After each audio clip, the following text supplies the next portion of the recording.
Welcome to Coffee with Jenni and Dre.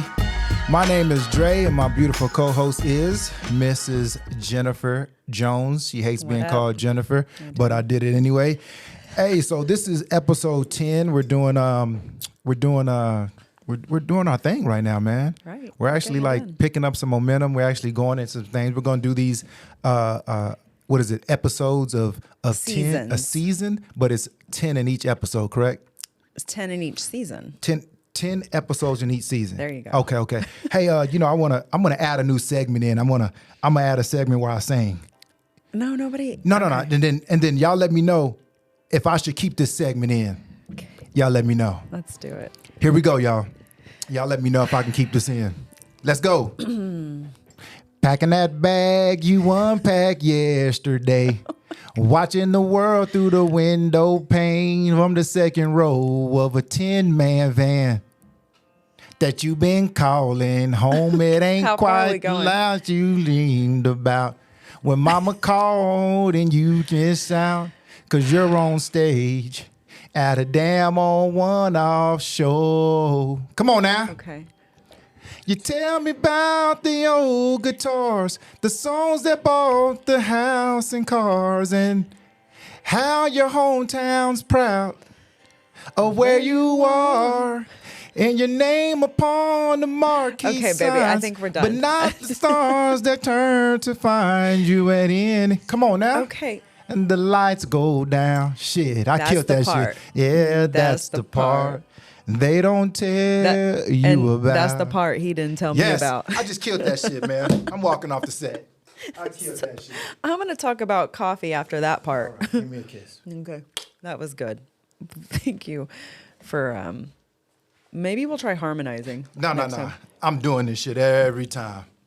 Okay, All right, let's talk about that coffee, Miss Jones. So this coffee is Mimundo Coffee House and Roastery. Nice. Not rotisserie, but roastery. Nice. This is from Honduras. It has a heavy complexity with cinnamon and stone fruit notes. Cool.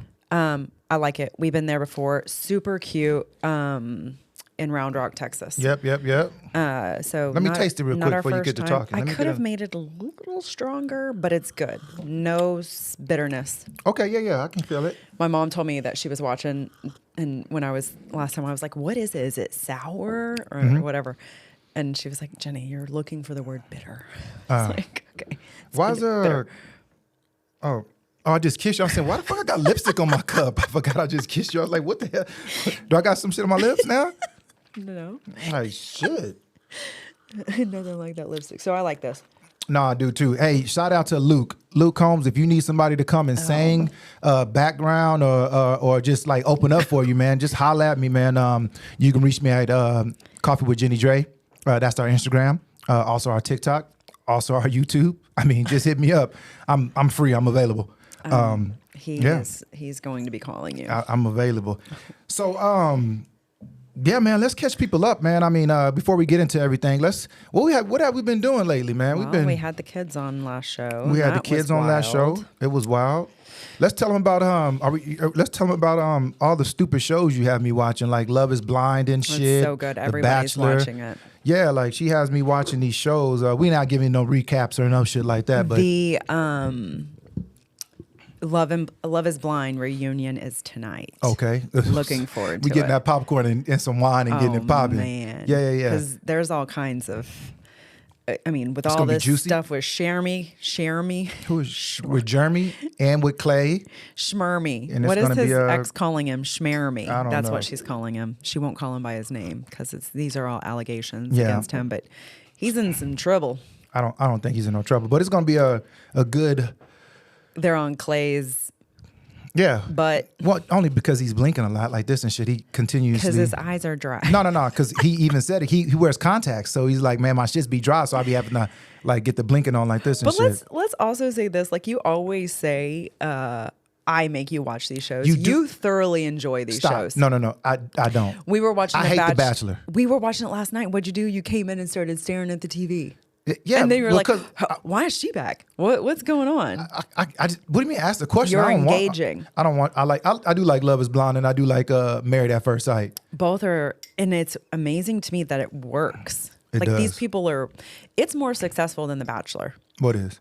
I think there's more still married couples from those two shows. Oh, the success rate of staying together. Yeah. Okay. But I think there's something to that. Like, it's not about, now we both know looks has make it, like as soon as they see each other, people lose feelings like that in these shows. But if they're both attracted to each other once they come out, they really do have a bond that was built before they even saw each other. You think that's amazing, don't you? I do. I think it's amazing. So tell me this: could you ever participate in Love Is Blind or Married at think I First could. Sight? You Yeah. can do which one? Could you do? I could definitely, I don't know if I could do Married at First Sight. I could do Love Is Blind. But when you do Married at First Sight, you see Love Is Blind is different. When you do Married at First Sight, they're giving you That's true. They they you, match you. They match you. You tell them, Yeah. hey, this is what I like. Blah blah blah blah blah. And so I would just have to be very honest about like what is I'm just gonna be straight up. like my type. If I did Love Is Blind, and I hit it off with a girl inside the what are those pods? I hit it off with her, and then I see her, and I'm not attracted to her. I'm just not gonna be able to like. I'm gonna try it, but I don't think I can. I'm not gonna be able to survive it. I think that's a mostly. I mean, not to say that women but women. We've talked about this before. Women can definitely fall in love with a man's personality. He might not be the best looking guy, but his personality. Yeah. But then when the girl be like, you know what, we hit on personality wise, and they be like, you're never like the type that guy I would go for. That's pretty much saying that I'm not attracted to you at all. Girls tend to go for like they want the really nice guy. When they talk about it, but then they end up going for the bad guy, and then the nice guys never end up with anybody because they're too nice. You think nice guys finish last? Yeah, I do a lot. I don't know why. Like when you watch it on Telling TV, everybody I'm not a nice guy. you're not. Yes, okay. you're a great guy. Thank you. No, but when you watch nice guys on TV, it's like almost like you want to slap the girl, like because he's so great and he would treat her so good, but she would rather have the guy that's probably going to mess around on her, that's better looking, that has more swag. That guy. What a swag. What are you using words like this for? What's gotten into you? Swag. I didn't know you was a swag type of user. I'm just saying. Oh, side note, man, I got to talk about this real quick. Fathers. One of my daughters called me this the other day. My daughter called me, and she FaceTimed me, and she is crying. She's 19 years old. She's fucking like bawling on the damn. Oh yeah, I met her. I'm not gonna mention which one it is, but she's bawling on the phone, crying. I'm FaceTiming with her, and she's crying. And I'm really not like the. I mean, I'm emotional, but I'm not like. You were concerned immediately. I was definitely you called concerned, for me. and I was like, Jenni, get in here, because I didn't know what was going on. So she's crying, and I'm looking at my phone, and she starts saying something about her boyfriend, and then I stopped her mid crying, mid sentence. I said, listen, wait, time out. Are you calling me about your boyfriend fucking breaking up with you? And she said, yes. And I said, Jenni, take the phone. Like, I didn't I'm not even like, what in the world would make you want to call your dad? I'm just not like, don't call me on that situation. Call mom on that situation. Like, don't ever call dad about your heartbreak, because I don't know what to fucking say. Like, I don't know what to say. I don't think you should say never call your dad, because call me with stuff. There's a time and a place to call your dad, but with a heart, like over a fucking breakup, don't call me about that. Like, you're gonna have plenty of those in your life. You're 19. It's gonna be plenty of those. If it's a serious relationship and you need dad advice, then I think 100% they should call you. Dad advice, I give that. But you don't ask for dad advice ever, and then with this guy, except for when he breaks up with you. Yeah. And then it was like, help me. What do I do? So yeah, she was going bananas on the phone, crying, like super dramatic, super. I'm talking about that type of cry, and it was It was a lot. It was a lot for me. We calmed her down though. I didn't do no calming down. I just gave the phone to Jenni. It was like, yo, I calmed her down. Talk to her, I because think.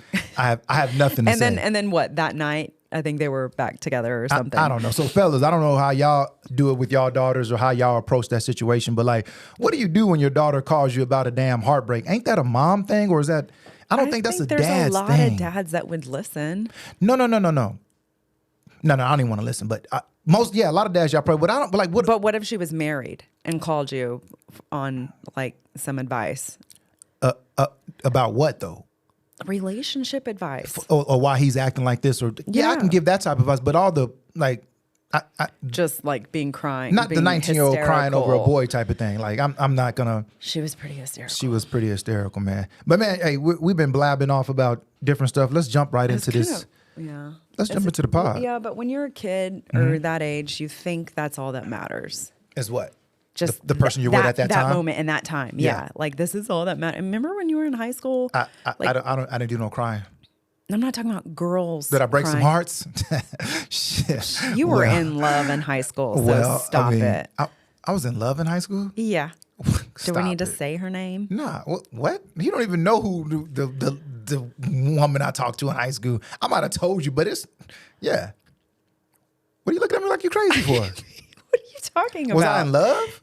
Yeah, you never cheated on her. That don't mean what? That doesn't even make sense. Like, yeah, I loved some people in high school, but I wasn't in love with nobody in high school. Okay. It's totally different. Well, yeah. I mean, but you weren't in love with anyone, but at that time, it felt like love to you. It felt like love. Okay. I mean, that's my point. At that time, at that age, you feel like that's all that matters and there will never be anybody else. I never thought that. I don't know that I did necessarily either, but so I know that's how a lot of people do. I'm putting it on your daughter. Okay. Yeah. She's in love. She thinks she's in love. She's a 19-year-old emotional girl. He told her. How y'all are? He told her, I think that's what she said, you're a lot. Who? The dude? Yeah. All that crying is like, yo, shit, chill. Like, what? Yeah. Chill. Anyways, they're in a long distance relationship, so it makes it even harder. But for sure. But yeah. Yeah. Okay, let's jump into this pod. It's kind of like I want to say it's a serious pod. Kind of serious. Kind of serious, but not so much, man. This is stuff that my wife deals with on a daily basis. She's gotten better, over the time, and it's just like how to deal with it as the person that has the problem, and then the person in the relationship, how to support, how to do that. So so let's jump into it. We're talking about anxiety and panic attacks, which my wife has. She's been getting better, but she still has them on occasions. I mean, share with us, like, what's an experience of? There's like a generalized anxiety that some people have, and then you have panic, which not everybody has. In fact, I think a much smaller percentage of people have actual panic attacks. You can have like an anxiety attack. Anyways, there's many levels to this. Okay. But when did you notice that you had anxiety? I knew I had anxiety like through high school, but it wasn't panic. I never had a panic attack or anything like that. I just knew I was more anxious, and I was always terrified. Like that's where mine comes in, is like that something health related was wrong with me. So my mom, I would like take me to the doctor because I have a knot, and my mom would be like, okay. So I was always like hypersensitive around health, which I have now through therapy learned that that's a very normal fear. And then I had my first panic attack, which I didn't know what it was, in college. Is that when you smoked weed? No, but you know what it was, so I chalked that up to actual, what was that supplement called back in the day that everybody was taking? And then they banned it because it had... No-nos? I don't know. No. A supplement? Yeah, and it's like a big company that is still around that people, Herbalife. So I can't think of it. What was it for though? So like it would be, what's it called when you take something like pre-workout? Okay. But then it had vitamins, like all the vitamins you would need. So I would take it before I worked out, and then you could work out forever because whatever was in it was terrible for you. Yeah. That didn't help. Triggered your first one. Yeah. Okay. So I remember. So what happened? Like, how did you feel?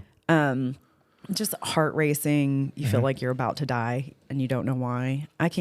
So I called 911 because I was like, it was crazy. Yeah. And they were like, well, ma'am, if you think you're dying, you need to come in. And then I hung up the phone. I was like, I don't think I'm dying, but this is scary and uncomfortable. And then that went away. And then I didn't have another one until I was out of college. I was probably in my 20s.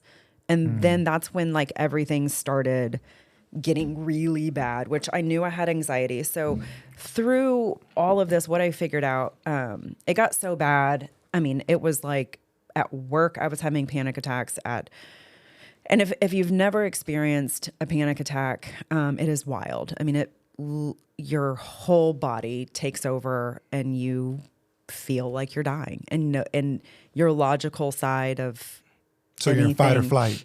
Yeah, 100% in fight or flight. So everything in you, like Cassandra used to tell me, don't, because I would get up and go to the bathroom because I thought I was about to die and I didn't want to die in front of everybody. So I'd like run to the bathroom. She'd be like, if you're in the bathroom, I can't help you because I don't know what's going on. But it's your fight or flight. Your body is saying, leave the situation. So that's what you feel like you have to do, is get up and go. So through therapy, with the first guy, which this got extremely expensive and wild, but I saw a doctor who was like a big head guy at UT. I don't know if you remember me driving out to his house. He explained to me why this was happening and that what your body is doing is normal. So like fight or flight is normal. And so with anxiety and panic, what happens is your brain thinks, it tricks you. You think you're in danger when you're not. So, and so with panic, it's almost like you're scared of it happening again. So when you start to get anxious, you're more concerned with the panic. So you start to freak out because you don't want that to happen again. And then it happens again. Because then your body is sensing that you're in danger when you're not. And so the scariest part about it is we can be sitting here doing nothing, watching TV, and I can all of a sudden have a panic attack, which is why it's so hard to calm yourself down, because in my mind, nothing happened. Yeah. So like, why would my body think you're in danger? Do you have any, what are some like common triggers that like trigger your anxiety? So stress, definitely. Lack of sleep. If I drink, depending on what I drink, I figured out, like I used to like old fashions. I can't drink those at all.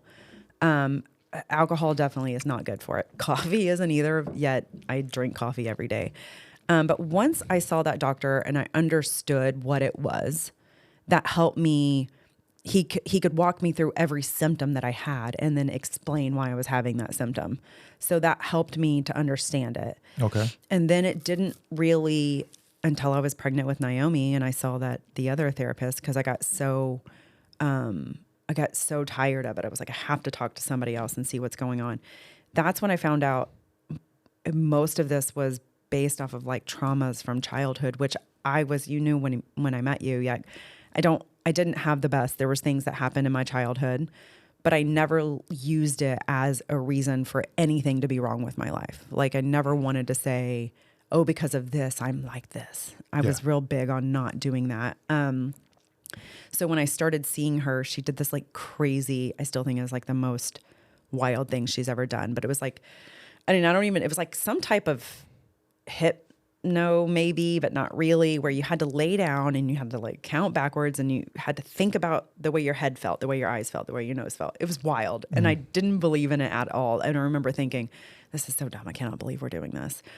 But through that one therapy session, which I saw her multiple times, but in that one therapy session, so much came out, and I'm not even going to go into like how wild of an experience. We can maybe if you think I should, but like the most crazy wild experience ever. And then in that, a memory of my childhood came out, which is then you learn, people know that your traumas are held in your body.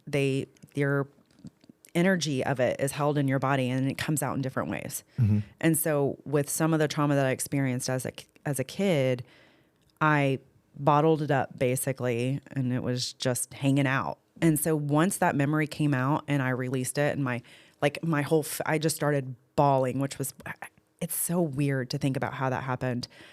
I remember I didn't have a panic attack again for like years, I want to say. Just two. That's years. And that's major when I was going from having a panic attack every day. Like I would have panic attacks and he would never even know it because I didn't want to tell him. So there was like hundreds of panic attacks that I would have right in front of you and you would have no idea because I was too embarrassed. I felt bad about it. I didn't want you to think I was crazy. So tell people like what do you do now to cope with your anxiety or when you have a panic attack? What are things that you do to cope with those things? Right. So first thing I remember praying about this and saying, if I could just get past this, I want to help people with it. So maybe that's this moment right now. But if I can get over anxiety and panic attacks, I feel like anybody can, because it was a lot. Yeah. So for me is understanding why it's happening, doing the therapy. And if it is past trauma, understanding what happened and releasing it. And then that doesn't mean you're just good to go all of a sudden, and maybe you will, but is just recognizing it. And then your breathing is huge. So if I can get deep breaths in and then stop my thinking process of worry, then you can kind of stop it in its tracks. And luckily, from what the doctor told me, panic attacks are one of the easiest, like, I don't know what it's considered, but it's mental. I don't know if it's mental, whatever. It's easy to reverse it because it's a fear of it happening, basically. Okay. So it's easy if you feel like, oh my gosh, nobody can help me. Panic attack is something that can definitely be fixed and helped. And so I recommend therapy, Okay. And even if it's a group setting therapy, I did that because I know therapy can be very expensive.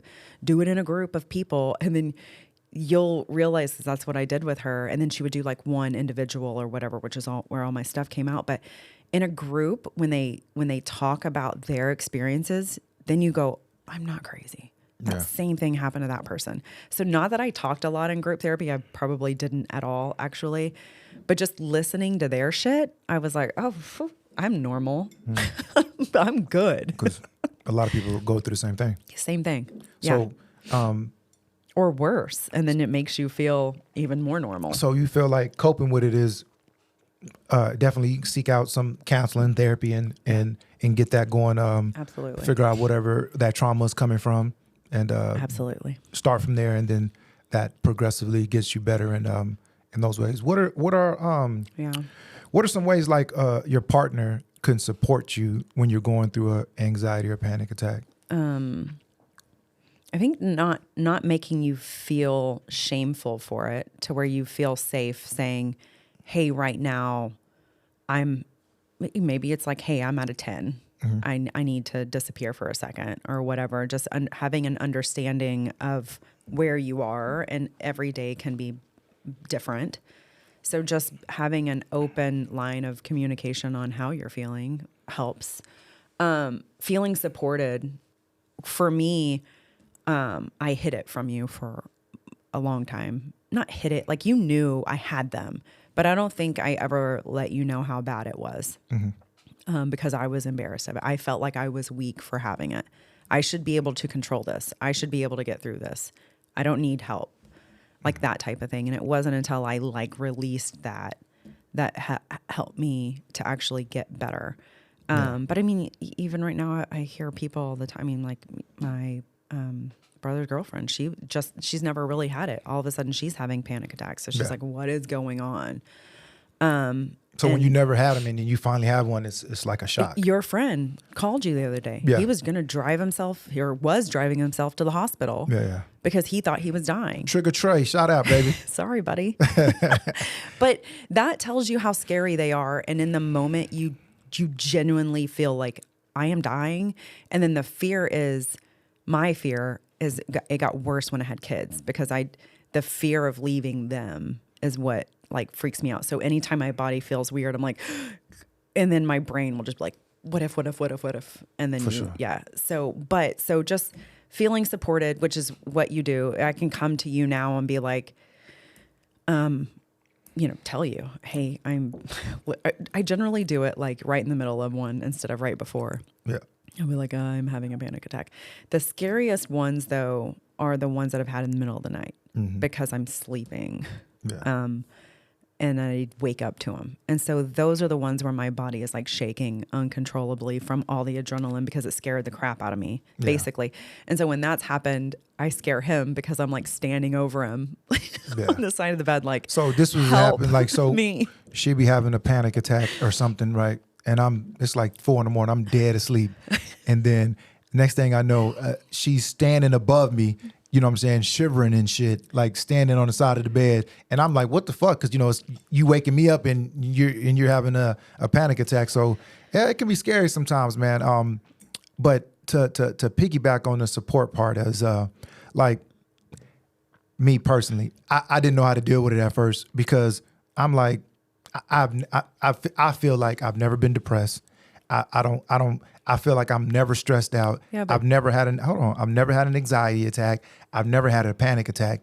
I feel like none of those things have ever affected me ever in life. So when you're with someone and they have a panic attack or they're going through some anxiety, I'm like, you know, at first you're like, what the fuck, man, get through that. Like, get over that shit. That's nothing. Yeah. That's how you feel at first if you've never been through it. Because like I said, I never felt like I've been depressed.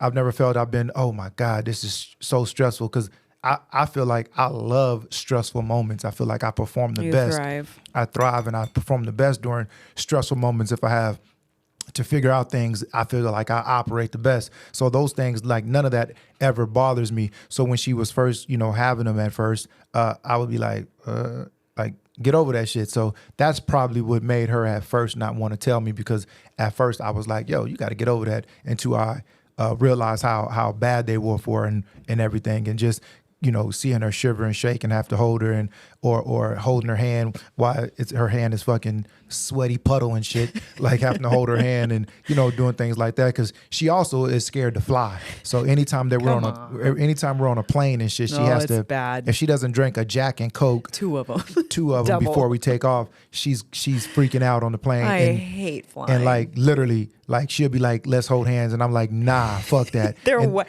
They're soaking so wet. She'll put them on my pants or something, and my pants would be wet and shit. Like, God, dog. I hate flying. So I don't ever drink Jack ever in life. When do you ever see me drink Jack? So she drinks 2 Jack and Cokes. Except for when I get on an airplane. All I do is put my earphones on and I go to sleep. I've never been able to sleep on nothing bothers me in that situation. So like when you're trying to support, you gotta be able to like put yourself in their position. You have to be understanding. Be understanding. And all that. Do research. Definitely. And I read a book about, you know, just because I knew my wife was going through it. She had a couple of books that she was reading. I read one of them to help me to be able to help her in the best way. I forget the name of that book. Tethered. No, not that one. Mm-hmm.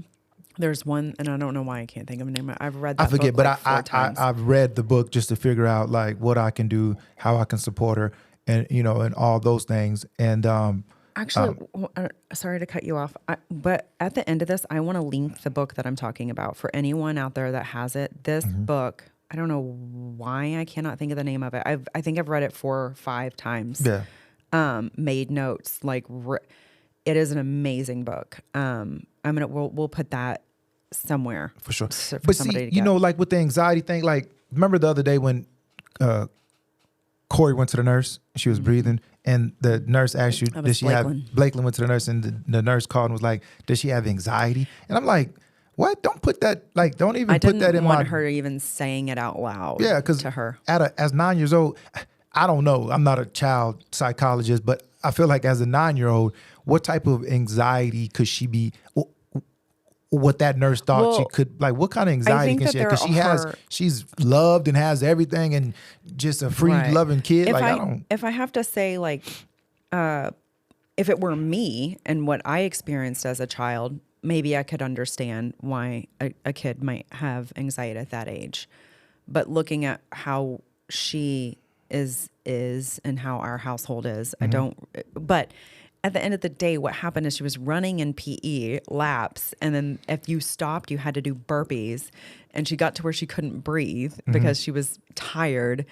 And the nurse then, instead of being like, oh, you were just working out in PE and you need to take a breath, she was like, oh, I think you're having anxiety, which I think is crazy to have put that on her, to make her brain start going, I have anxiety, which is what I didn't want. But yeah, I mean, I do think kids can have it, but I think it would be along with traumas that have happened throughout their life. But I don't think that she has ever been traumatized for sure. That I know of. And as far as like supporting, man, I think that like what I do, like when she's going through one, I mean, she typically sits down and gets to doing all her motherfucking me breathing and hands over here and hands right here, which checking I shouldn't shit. do. And I shouldn't she do does that to check her heart rate. But because it's not really a talking situation. All I do is sit down next to her, or she sits down next to me. I'm like, yo, breathe, hold her hand. If she's shivering, hold her a little bit. But it's really like I don't talk her through anything. Like, I'm not saying like, you know what I'm saying, a whole bunch of gibberish or anything. Yeah. I just tell her to breathe, and I just, hold her or hold her hand, or even if them shits are sweaty, you got to hold them, dog. Like, you got to get over the sweat. You just got to hold the hand and, talk to them a little bit, tell them to breathe. And other than that, that's like the gist of my support. It ain't really nothing major. I agree. But thankfully, through the last therapist that I had, I have them very far and in between now. Mm-hmm. And if I do have them, I told you, if I can breathe, like get my breath under control and get your heart rate down, you can definitely just kind of like skirt by them. Mm-hmm. And then I don't have like the shaking uncontrollable because not enough adrenaline was released if I get my breathing and my thoughts under control first. For sure. I don't think I've had an anxiety attack or anything, or panic attack or anxiety,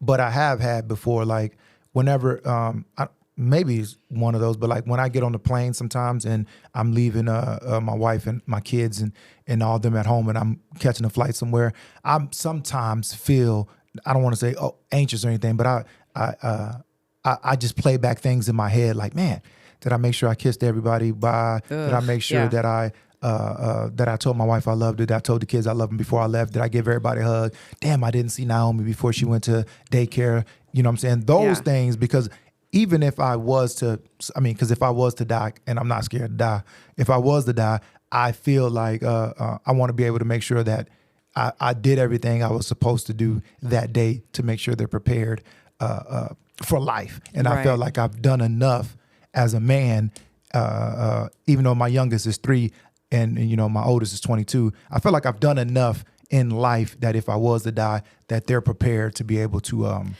go on. And I think I've married the right woman. But no, I'm just saying, I feel like I've married the right woman to be able to, long live the legacy of Dre. So I'm not even like, I don't really like fear anything. Yeah, that's as far as that, you know what I mean? That's great, but let's not put that out there anymore. No, I'm just saying, we like, already have. Thank you. Yeah, so I don't feel like I feel like I've never had a panic attack or. You said that you got anxious whenever I left to go on a cruise. Yeah, I did. Well, I don't want to say anxious. I was just, I don't like cruises. I mean, I just think that shit is. Yeah, I thought it was more just like, because on that cruise, we really could barely even talk. Yeah, so for me, I was having quite the anxiety the entire time because for sure I've never been away from you or the kids for that long. Yeah. Ever. Mm-hmm. In fact, what's the longest me and you have ever been apart since we met? I don't know. Not probably much. That cruise. When my wife goes out of town, anytime, she can just be going to her mom's for the weekend, and like I be missing the shit out of her and shit. So. Because, she makes my coffee in the morning.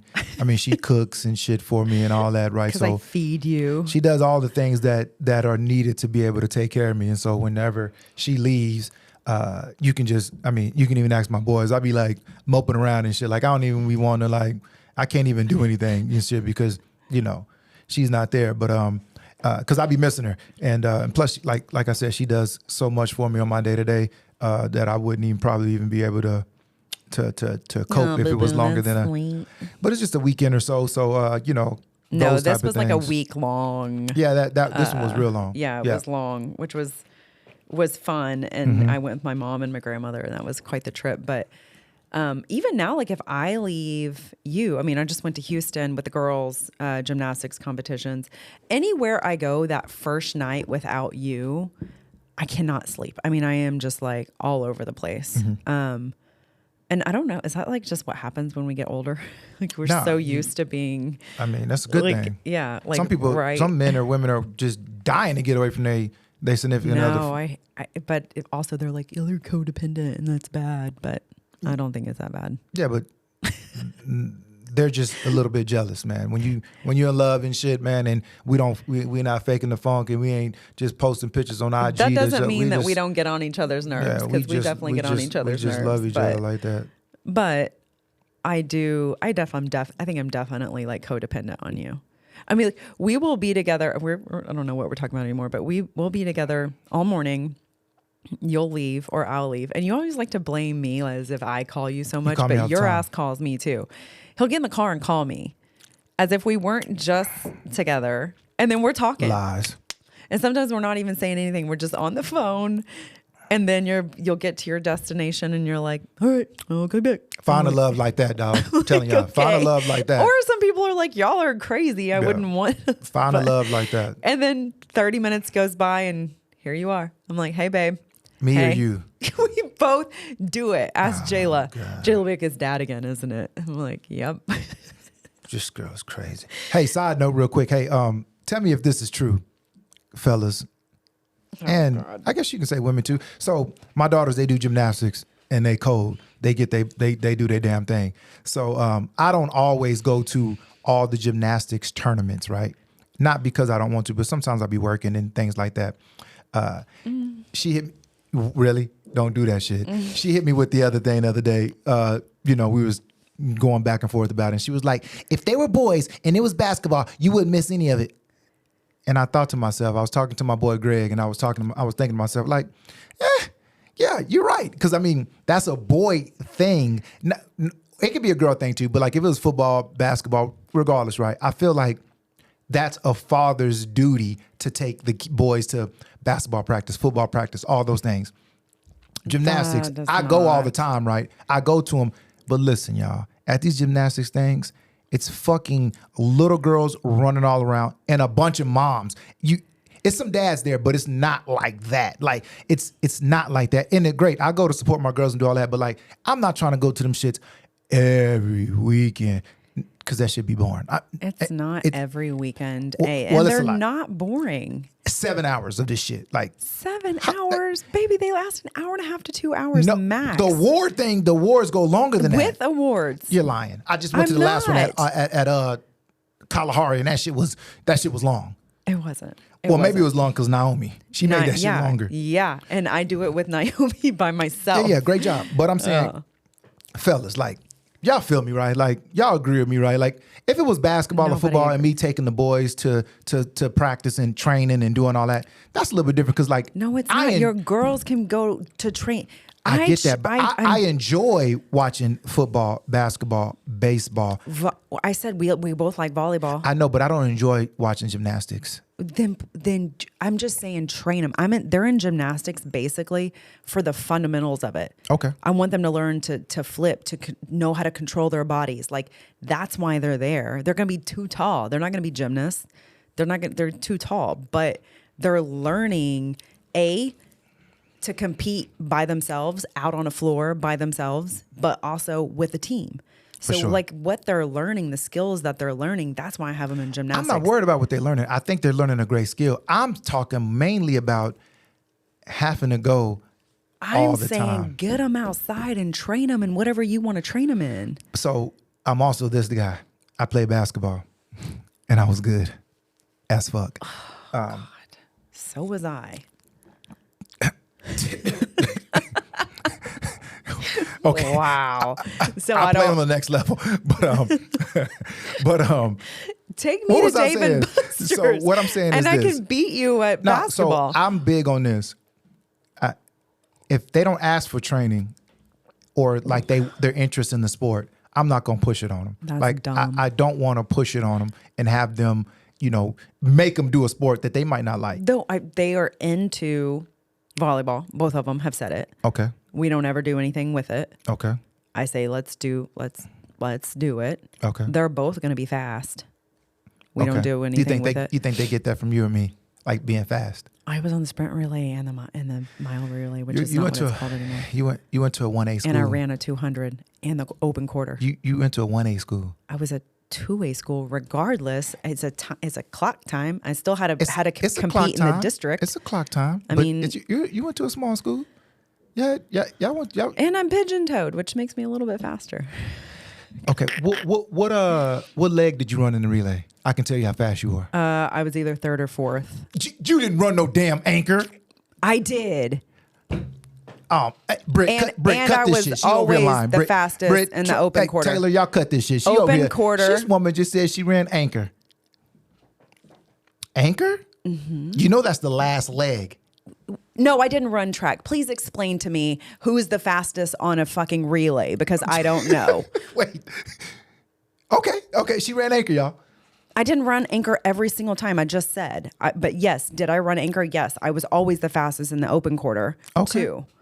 I never ran Any anchor. other questions? I didn't run anchor. I don't like, just because I'm white, this man likes to pretend like I'm not athletic, and that shit really gets on my nerves. I didn't say anything about color right here. You just threw that. I didn't run anchor. Charles Gilden ran anchor for us. Because you I weren't ran first. fast. I ran first leg. Which is good, too. All the legs are important. Sorry for you. Oh, because it's a team. You're right. Even if the first leg gets you a head start, if you suck between second and third, then you're back behind. What do you mean? I'm just saying, babe. I know you was athletic, babe, but anchor is like, damn. I didn't know you was like that, boo. You really get on my nerves. I mean, I never ran anchor, and I'm pretty fast. I was in a small school with everyone was short and fat and couldn't run. Now the truth comes out. No. Now the truth comes out. No, look up Salina's statistics and look at how well they do at state. They do just fine in track. Okay. In baseball and football. Okay. In golf. What? In soccer. Whoop. What else? They didn't have all that when I was there. Yeah. Because you went to it was small. They bigger now. That's why. It was all, whatever. It doesn't matter. I was still fast. I was still good. I was still athletic. You was. Let's close this about anxiety, and since we got off a tangent right there, we can get off a tangent after. Let's close up what we're talking about with the panic attacks and anxiety. Back to it. It's just something you deal with. Yeah.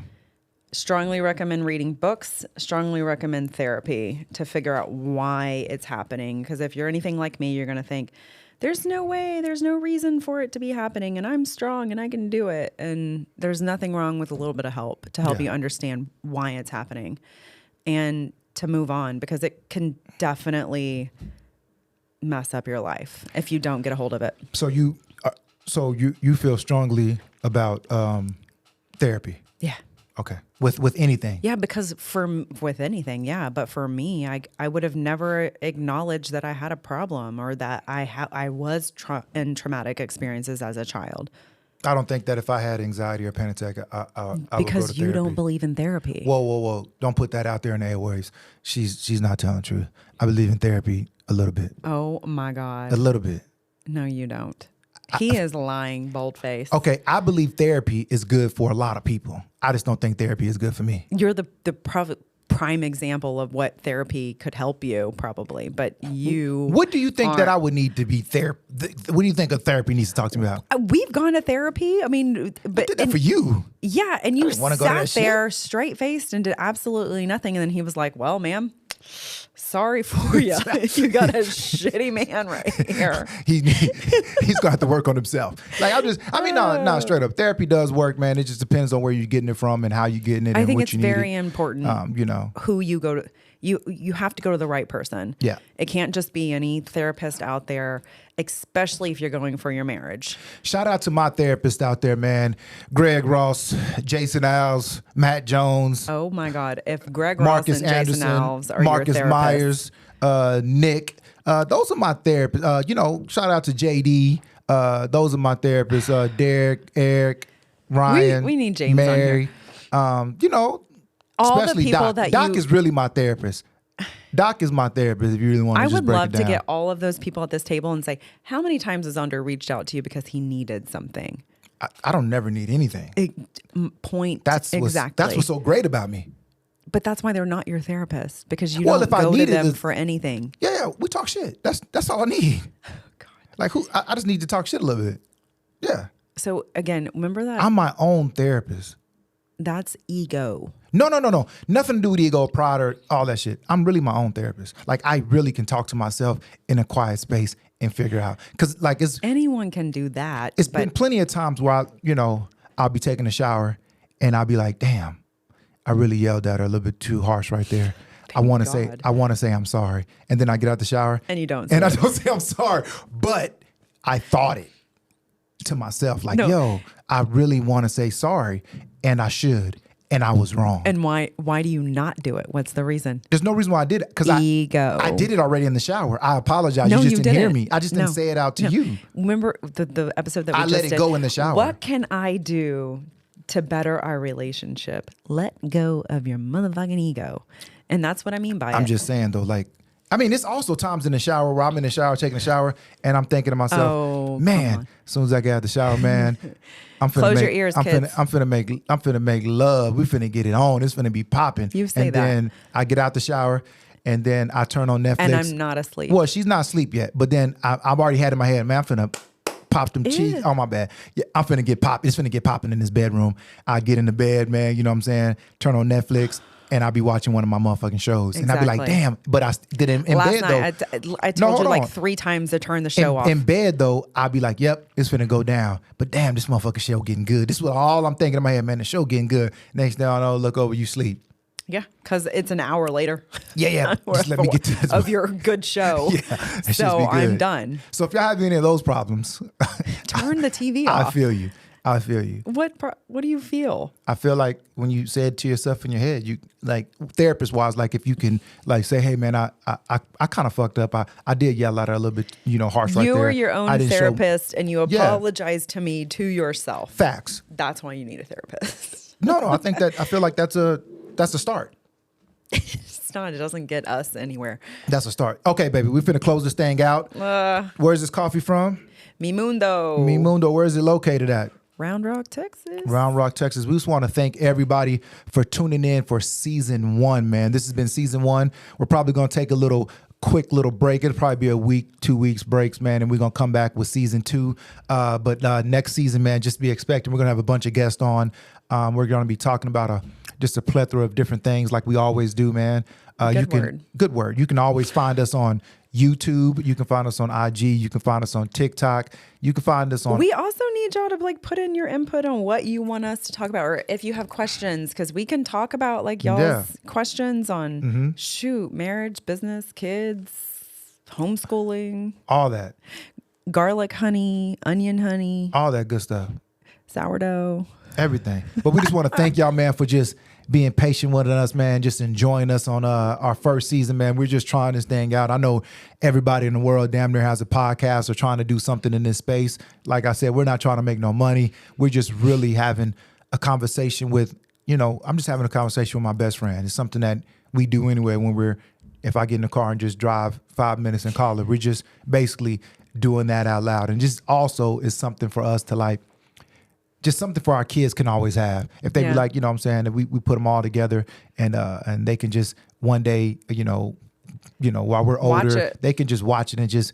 be able to see mom and dad in their element and just see how they are. So this is nothing about trying to be a famous podcast people. We're just trying to do this, man, for our kids and just for us and just to have a good time and, share with y'all, because some things that we go through, we've been doing this for 15 years, this marriage thing, man. So some things that we've gone through, that some people that are in, helping out, people that are just getting married or just been through a few years. Because, man, marriage is tough. Marriage is hard sometimes, but it's all about getting through it, man. And when you pick your person, pick that right person, man. And I did pick the right person for me. So thank y'all for tuning in to episode 10, man. This is Coffee with Jenni and Dre. We love you. Thank you. All right. Thank you, guys. Bye.